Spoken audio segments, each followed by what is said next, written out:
What's going on, everybody? Gunnar here, and I got a quick idea that I want to share with you guys because I think it's pretty snazzy. So what I got in the vise, it's a 5/0 Ahrex Texas Predator hook, and these Texas hooks, these kind of worm hooks, they got this really tiny short shank to tie on, and just about every company's is about the same, and I find it really limiting in the bigger sizes, the kind of smallmouth and pike sizes, 3/0 and 5/0. It's kind of like hard to make a long tail and a long wing and build bulk and have a tall profile and still fit a head on there, and it's just kind of frustrating. And I've been building these shanks that kind of solves this really cool problem, and the shanks are based off of Bill Sherer. I don't know if he came up with it, but that's who I learned it from, Bill Sherer style shank. And I'll show you guys how to build that. But what it does is it functionally doubles the tieable shank length. Now it's going to kind of interfere with your gap a little bit, your open section here for hooking fish, so you don't want to go too big. But basically it gives you a platform to build your tail and your body, and then you slip this shank through your hook eye, and then you just tie your head on the actual hook shank. So it doubles your tieable shank length so that you can build a larger, bulkier baitfish silhouette on these offset kind of Texas hooks. So I'm going to show you how to bend the wire. I'm going to tell you what wire it is. We have some tools and stuff, and then I'll just show you this recipe that I've been messing with, and this isn't tried and true or anything, but the shank idea is worth showing. So let's jump into this for wire. I'm using, I don't know if it's Malin or Malin or whatever it is, but just hard wire. This is a 180-pound test. It's size 12. It's 29 thousandths of an inch, and it's stainless steel wire. So I'll put all of this information will be in the description if you don't want to write this down. But I'm using a 180-pound wire, 29 thousandths of an inch. You don't need crimpers, but you need wire cutters. Those have a really nice wire cutter on them. These are jeweler's pliers, and they're round. They got round noses on them, gonna help kind of bend and shape our shanks. And then I just use normal pliers because we're kind of gonna have to crimp and pinch this wire to shape. So I'm gonna zoom in on the vise, I think. So that, well, maybe I won't. We'll see. But this is the shape I'm going for right here. Yeah, I will zoom in on that. I'll show you guys that. So you can see that fairly well, and basically I have this doubled back and drop it straight down, and that way I can hold that in my vise and I can tie on this. And the 180-pound, that 29 thousandths of an inch, it's really friendly to tie on. It's like, almost, it's probably the same diameter as a Flymen articulated shank. It's pretty thick. And then we're going to take this and bend it back, and that bend back, what that functionally does is it runs through your hook eye like that, and then you tie it on. So you make your shank, and then you're going to tie your tail and your body on the shank, and then you take that, thread it through your hook, and then you tie your head on your hook. And so yeah, that's what we're going to bend. So I just have a straight piece, maybe 3 inches. You're going to have some waste, but the longer it is, the easier it is to work with. That's my dog. And I'm basically going to bend that straight down at 90 degrees. So I put a 90-degree bend in that. And then I'm going to flip it straight back up on top of itself to create that little drop down that's going to go in the vise. And the 180 pounds is a little tricky to work with. It's pretty thick. And I haven't done 100 of these, so I don't really have a tried and true method here. But you can see I just have this massive drop down right there, and then you just take your pliers and close that, basically, is all I'm going to do. So that's going to be our drop down to physically clamp in the vise. I need to bend some of this a little bit more. And then I'll just come in, take some wire cutters. And what I found is kind of the best, if you put again, this is a 5/0 Texas Predator. We're doing a big pike fly here. I guess it's not even big. It's a medium-sized pike fly. But basically I want that to, kind of stick back. I want to basically double my tieable shank is all I'm looking to do. If you run it back too far, you kind of impede this, and if a fish were to grab that and bump that, he could move the whole hook out of his way, right? So you basically just want a place for a tail and a wing stack. Any more than that, you get back here and you're kind of screwing with your ability to hook a fish. So come in here, and so that's going to be my tieable shank, and again, a place to hold it in your jaws, and then I'll keep this vertical. Find where that's going to need to get bent into my hook here. Fold that back on itself. So we got this big back bend that's going to go through our hook eye. I'll cut it so that the tag's pretty short. And then I'll take my pliers and I'll close that loop so that fits right in there. Boom, slides back, boom, you tie it in. You're good to go. Dang, that was sharp. Cool. So let's get a recipe going. I'll show you guys how to tie this flash tail Steve Farrar blend. Basically, it's just a deceiver with a thin profile jerk head. So once you got your shank in your jaws, we'll just close this loop. Make sure that's not going anywhere, and you want to be super careful, especially this single strand wire. These edges get super sharp, so you want to hit that with some really light thread and just kind of hide that edge if you can. And what I'm going to do for a tail, because this is a pretty long fly, where'd my scissors go? It's about a 6-inch, a 6.5-inch flash tail deceiver, and I'm using we got some Magnum Flashabou for this flash tail, and I know this is overexposed, you'll have to forgive me, but we got this nice long flash tail, and I don't want anything getting wrapped around this hook point back here, right? I want a nice exposed kind of hook point, and so what I'm going to use as a base to kind of bridge the gap from my shank to my hook point, right, is going to be Faux Bucktail. And it's just kind of has like the perfect stiffness to it to kind of hide everything between my shank and my hook point. And it adds a really nice support layer for all the Flashabou. It stops everything from getting tangled. And this is a part on the fly where I'm not really building any bulk, so I don't really want flare, which is something that the Faux Bucktail doesn't do compared to normal bucktail, right? It doesn't flare, it doesn't have any trapped air in it. So I'm going to cut this, probably about 4 inches, maybe 3.5, 4 inches.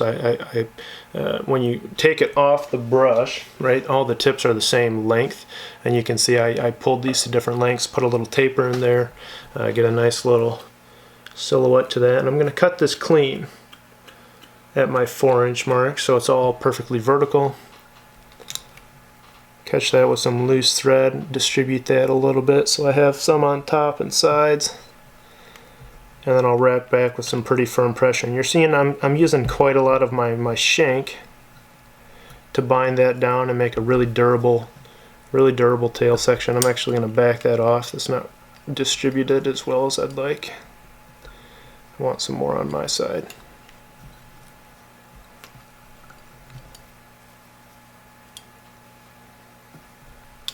So I'm using quite a bit of this shank to bind this down, make sure it's on there really well. Because it doesn't flare, it's a little bit trickier to trap down. I'm using 140 power thread, which is pretty usual for me. And then so our flash tail here, what I'm going to do is I'm going to take Magnum Flashabou. And I have about 4 colors, and I got 3 strands of each, so you're looking at about 12 fibers. And if you're interested in the Flashblend, I have 3 gold, 3 white.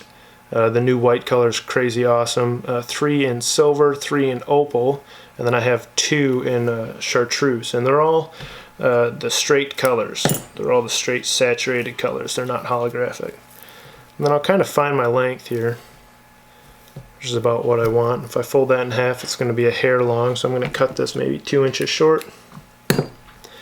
Put some taper into that. I'm going to put enough taper because this is kind of a tail. I'm not going to do like a 40-60 spread, which is what I normally do. I'm actually going to tie it in 50-50, but you see I have like 4 inches of taper to this. I have a whole bunch of taper. What I'm going to do is I'm just going to kind of lightly dress that and mash it around the hook so it's distributed kind of evenly everywhere. wrap that back towards my rear tying point, and then fold all that back. And this is a flash tail, so don't worry about going heavy, right? So we had 12 full fibers, and I cut those fibers in half. So we got 24, we got, you know, like basically 6 to 8 of each color. You got a whole bunch of flash, and then we tied it in 50-50, so we doubled it again. You're looking at 48 basically individual strands of Flashabou back there. Now, because this is probably going to get eaten up by some toothy critters, I'm going to clamp this down right here. So these, and I'm going to hit this with super glue. So these flies are absolutely money for tossing in timber, like super heavy wooden banks up against docks, any type of wood structure. I love throwing these up here for like log jams and stuff like that. You can kind of, I don't want to say careless, but you can definitely be a lot more aggressive. Throw it into some bushes and pull that sucker out and see a big old bass come out and inhale it. So that's why I like tying these. But our wings, what we're going to do top and bottom is Steve Farrar blend. The top is going to be Peacock. I don't have the product number. Peacock is 28, SFB 28 Peacock, and the bottom's just going to be white. And what I'm going to do, we're going to do 2 stacks. And they're both going to be kind of like 50-50 on the first ones, and then 60-40-ish on the second ones. But we're going to do 2 stacks. And what I want is I want a pretty healthy amount. This is going to be our bulk builder. This is what's going to build our height, and you can see I just bent that in half and cut it in half. So I have 2 separate strands. This is going to be my back stack. It's going to be my front stack. So I'm using it kind of at a density that's kind of off the cuff a little bit, and then we're tying it in at half of its full length. So I got my olive and my white, and what I'm going to do is I'm going to take this and taper that clean edge that I cut. Taper that edge, apply that taper, and then we're going to stack that just on the top. And I see myself putting a little bit of taper into that, not a lot. And then I'm going to fold that on top of itself and tie that down. Come just in front of that. And like a lot of stacked fiber flies, once we get this on here, I'm actually going to trim this to the shape I want. So this is a little tricky. You can see like the way that shank's bent, your vise is kind of in the way. You put 2 loose wraps over that. You can even pick it up by that material, slide that to where you want, add some tension again, wrap that back, trap that down twice. Then I'm going to come forward, come off this faux bucktail bump back onto my bare hook shank. Taper our second clump here. Use this to build a little length. Make sure those fibers are staying right on top. And what I'm going to do is I'm actually going to tie both these in at the same time. I'm kind of just I don't really have a set technique for all this. I haven't made a whole bunch of these, so I'm kind of just making sure it looks right. To me is the only goal here.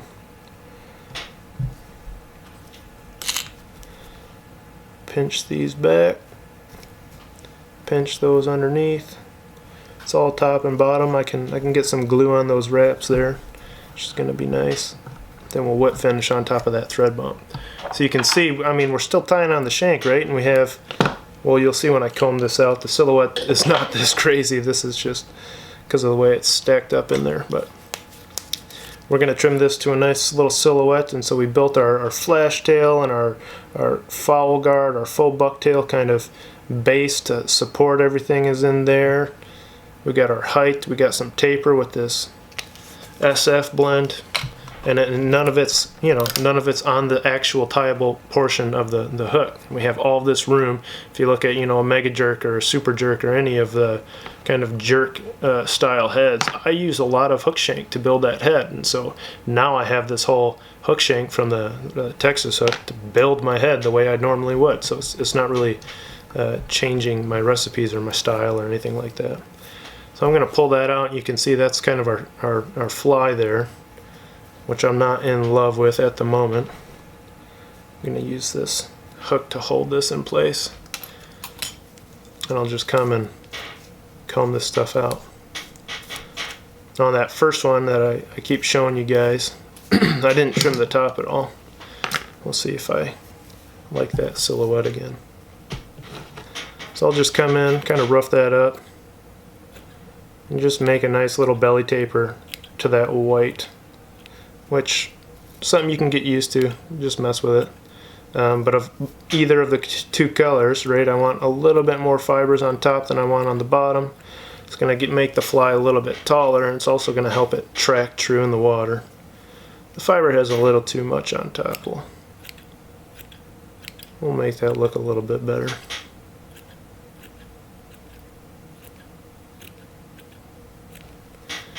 So that's it. I mean, we kind of have like a 2-stack SF bug, and that's going to be your silhouette and your bulk, and basically all of your height. You got this nice dangling flash tail for a toothy critter or a big aggressive bass. And we'll come in here.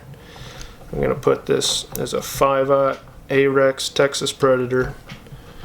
Get that secured away. I'm going to start my thread. We'll cut that off. And then you thread your shank, super simple, right through the hook eye, pin it back. Make sure my fly's running vertically the way I want it, the way I just tied it, right? I gotta be careful when I get to the back of this because I got that really sharp wire right there.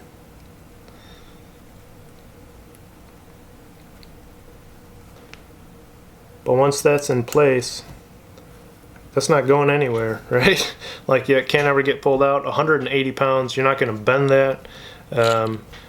You have all of this exposed hook gap still, and that material's free to move. That faux bucktail basically goes straight from the back of that shank right over my hook point. You can see that, and it stops that stuff from wrapping and following up, and keeps it all straight back in line the way I want it. So absolutely perfect, love it. What I'm going to do is, before I just build a jerk head, a really cool thing to do is to take ripple ice fiber. Make sure you guys can see that. This is fluorescent yellow, and we're going to put cheeks on this fly. I'm going to slightly overdo it compared to the last one, so I'm just going to take this at full length, fold it 50-50 over my thread, and pin that right to the side of this hook. And that's going to hide, you see all these exposed threads right here, right? It's going to hide all those threads, 1. And 2, it's going to look really cool. It's building a lot of dimensionality up towards the head. Anytime you can do cheeks, which fish have cheeks, it's kind of the outside of their operculars. Their gill plates are all super flashy and usually have quite a lot of different color variations on them. So it's a really cool place to add contrast right there, is right behind a dubbed head. So for the head, we're doing laser dub. This is laser dub in olive, laser dub in gray. And because I'm going to put 10mm eyes on this, I'm going to use quite a bit more than I normally would. Build a nice kind of tall, thick head here. And I'm just rip stacking that, right? When you pull that out of the bag, all the fibers are kind of crazy, random orientation. You rip stack it, and all the fibers get pulled to the same orientation. That way you're tying in the fibers at the longest possible length, and you're not trapping anything down. Something you can play with color-wise for laser dub, and I haven't quite figured this one out yet, but like the white, they changed the recipe on the white. It's not quite the same. It doesn't really behave and tie in like laser dub. The silver minnow belly doesn't build bulk nearly as well as this gray does. And the gray has some UV strands in it, but the gray and the silver minnow belly are almost identical color-wise, except the flash content, which I think is a bit odd. So you'll just play with the color combos, find the ones you like. I use this gray for basically any of my white bellies. I use the gray. And we'll comb that through there so that's not tangled up on that bend. And so you can see we're building a pretty big bait fish, a pretty tall fish that's going to displace some water. And kind of anytime you build bulk and a lot of water displacement, it's going to have the tendency to make the fly roll on its side and wobble, and basically the more stuff you put on the hook, the less effective the hook is at keeling it. So something I like about this shank is it allows me to build all that bulk in line with this hook shank, right? So you have this line going from your hook eye to your point, and you have all this exposed wire mass below that. And this 5/0 size is a nice thick wire hook, and you'll see I'm gonna put this in a fly tester here at the end of this and talk you through that. But she rides nice and true and can handle a good amount of current and keels really well. You don't have to add any mass or any kind of keel weight down here on this shank because everything's in line and symmetrical, and we got a little bit more material on top with that SF, and it's all good to go. So I caught that, walked that in front, hit that with like a 3-turn whip finish.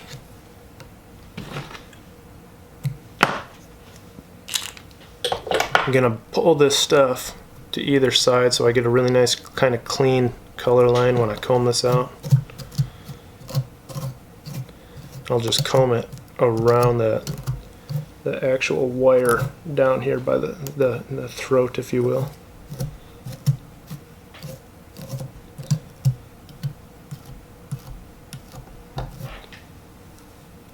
Sweet. So there's our dubbed head. I think I'm going to do slightly different colors on this one. I'm going to bar it, I think. Bar it with maybe a yellow throat. I don't know. We'll see. I'm going to take a chart pack. See if you can read that. Chart pack marker. These are kind of like an alcohol-based waterproof marker. They hold color really well in the water and they don't bleed. Stripe this up the back here. Add a little tone there. And I like to do my barring. I'm not going to do that in front of you guys. I like to do it after I get my eyes and my tear mender head has dried, so we'll do that a little bit later. I'm just going to rub that in, make sure that's nice and kind of bled into place, and then I'm going to take a yellow here and just hit my throat.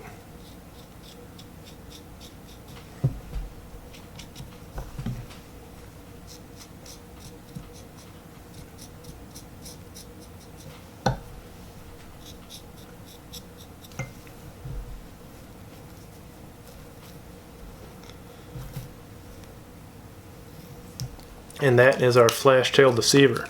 Now to build up this head, what we're going to do is, and I'll link this, I'll link this in the description, but I do something, I call it a jerk head, and it's just a really thin compressed head.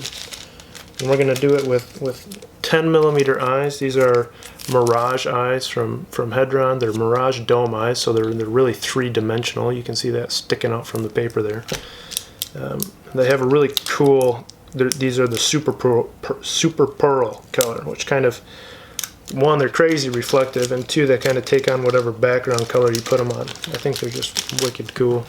Really durable eye too. And I'm going to come in with a product called Tear Mender, and I use Bish's Original, which is, it's just a fabric, leather, fabric, whatever adhesive.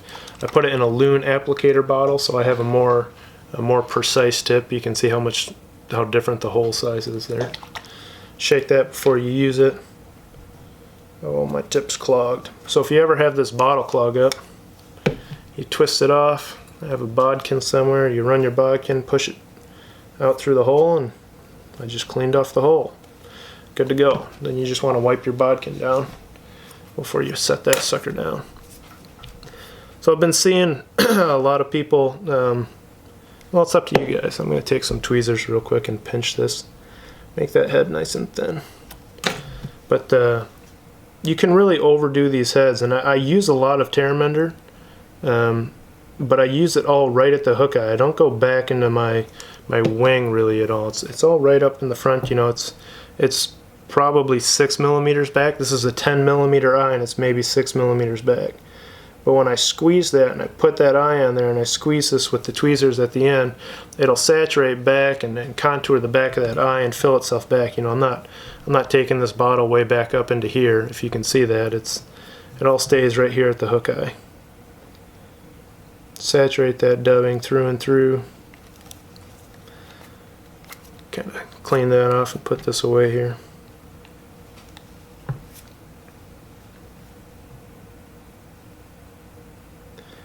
Now when you're using this tear mender, if you touch this, you know, I'm trying to only touch my eye. If you touch that dubbing, what kind of happens is it pillies up on itself, like it'll roll up on top of itself and create these little white bumps, and it'll stop it from curing clear on top of this head. So you only want to touch your eyes. It's kind of finicky, and it's not the easiest thing to do, but if you can help it, you want to get kind of used to only being able to touch your eyes. And once that's set on there, just like that, I'm going to take some tweezers here.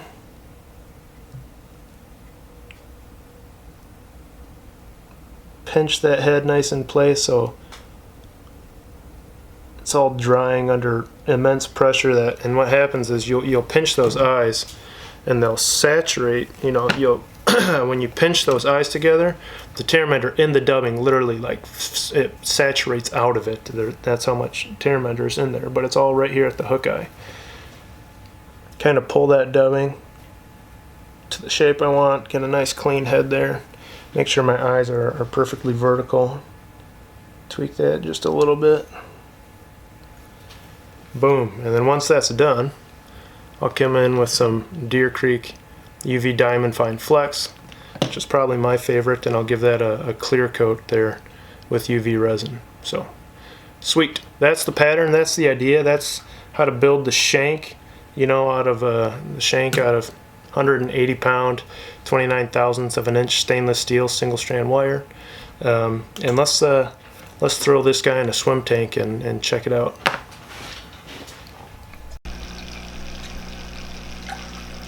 So there's our bug, and something that I really like to do, I'm going to zoom out here real quick. When I run stuff in my fly tester, I really like to run it in the upper column, not necessarily in the tube. So you can see I have the whole setup here kind of backwards from how you'd normally see it. And the reason why is the water pressure up here is extremely uniform. Like in the tube, if your nozzle's not perfectly centered, it'll cause the fly to flick up on its side, and the pressure that's hitting the fly is not uniform. But up here, this whole stream is all moving more or less in the same velocity, and I can see, you know, how my fly is behaving. I can see its silhouette under tension. You know, this is kind of how it would look either on the strip or on the swing. You can see it's holding keel, you know, perfectly. This is just the weight of it, you know, just raw hook shank, and it kind of has enough to slip under. So you know it has enough mass to it. It doesn't have any buoyancy. So you might get away with a floating line or an intermediate line. So it's just a really fun way to test your flies. And I really love that Flashabou. That Magnum Flashabou has some great life to it. And the new white, it's just a killer tailing material.